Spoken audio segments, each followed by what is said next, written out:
सीता सीता सीता, सारे अनिष्ट की जड़ सीता, सारे सर्वनाश की मूल सीता, मेघनाद की मृत्यु का कारण सीता।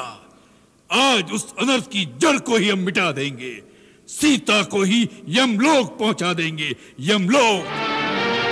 सीता, एक एक करके तू हमारे कुल के समस्त योद्धाओं को खा गई है। तू नारी नहीं, पिशाचिनी है, पिशाचिनी। आज शोभा अशोभा की बात करने का समय कहां रह गया है। मेघनाद की मृत्यु ने हमें उन्मत्त कर दिया है।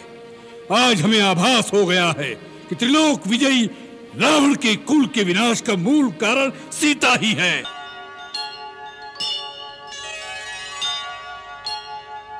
हे महाकाल, मैं जानता हूं कि इन अपशकुनों द्वारा तुम मुझे डरा रहे हो, जिससे मैं अपनी हार मानकर राम के चरणों में झुक जाऊं, क्योंकि राम तुम्हारे सामने हर समय हाथ बांधे सहायता के लिए गिड़गिड़ाता रहता है।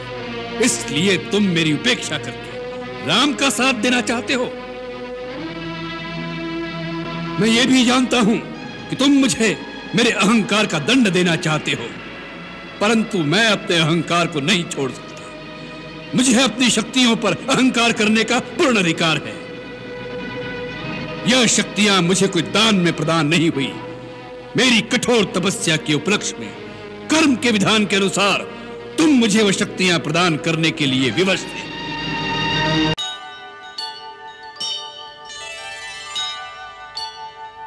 पिताश्री, मैंने उसी के लिए इतने दिनों से यम अस्त्र बचाकर रखा हुआ था।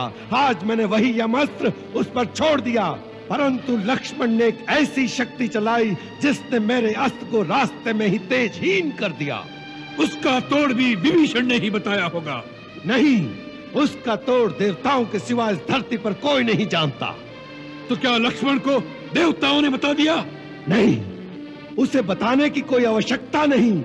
लक्ष्मण देवताओं का देवता है, लक्ष्मण नर नहीं, कोई अवतार है।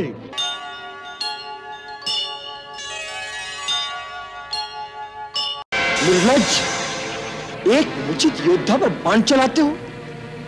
तुम्हें तो युद्ध के प्राथमिक नियम भी नहीं पता। तुम्हें रणभूमि में किसने भेज दिया? जाओ, युद्ध धर्म की शिक्षा लेकर आओ।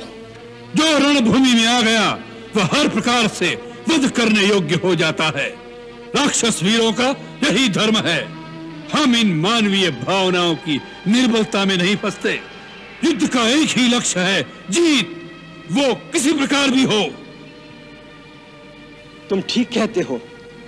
नियम, नीति, धर्म, इन सब बातों से तुम जैसे लंपट दुराचारी का क्या रिश्ता?